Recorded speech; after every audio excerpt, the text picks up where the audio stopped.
In 1958, an aeroplane carrying members of Manchester United's team and staff crashed on takeoff at Munich Airport, killing 23. 8 members of manager Matt Busby's celebrated Busby Babes perished in the accident. The team that had lifted the Red Devils from mediocre form all the way to the top of the First Division had been dealt a devastating blow. Many believed that they could never recover from such a disaster. However, every disaster brings with it tales of great heroics, and even the most pessimistic supporters could not help but be inspired by the miraculous tales of survival that emerged from the Munich air crash wreckage. Although nobody could foresee it at the time, one young footballer who was dragged from the burning plane by goalkeeper Harry Gregg would not only go on to play football again, but would eventually lead United to European Cup victory in 1968. He would also play a pivotal role in winning England its first and so far only World Cup. Then teenaged Bobby Charlton escaped the disaster with minor injuries and scant recollection of what actually happened before the crash. But even today, he finds it hard to come to grips with the fact that he was chosen to survive such an horrific event, while so many others perished. I don't understand why I was okay, you know, and they were killed. I never come to grips with it. I see quite a few of the relatives, you know, from time to time, and I do feel a little bit guilty. I mean, I can't help it, unfortunately, but it was an unbelievable tragedy, and I hope it never happens again. In one fell swoop, the thriving club that had just won its way through to the semi-finals of the European Cup was torn apart.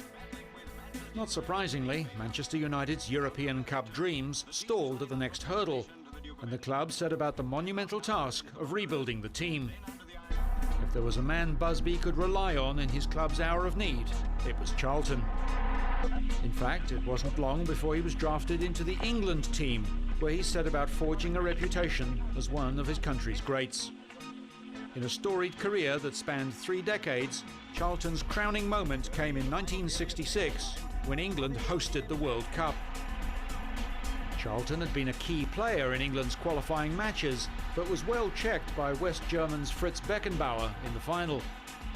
It wasn't enough to stop the hosts, however, who went on to win 4-2 in one of the most thrilling finals in World Cup history. 2 years later, Charlton was given another opportunity to celebrate another record-breaking win in English football history. After many semi-final losses, the 1968 European Cup was Manchester United's shot at glory. With Charlton in career-best form, United went all the way, beating Benfica in the final at Wembley.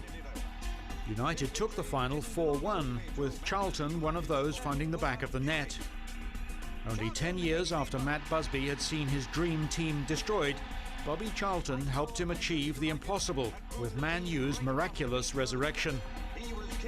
His side had been the first English club to win the coveted European Cup. This was a win for Great Britain.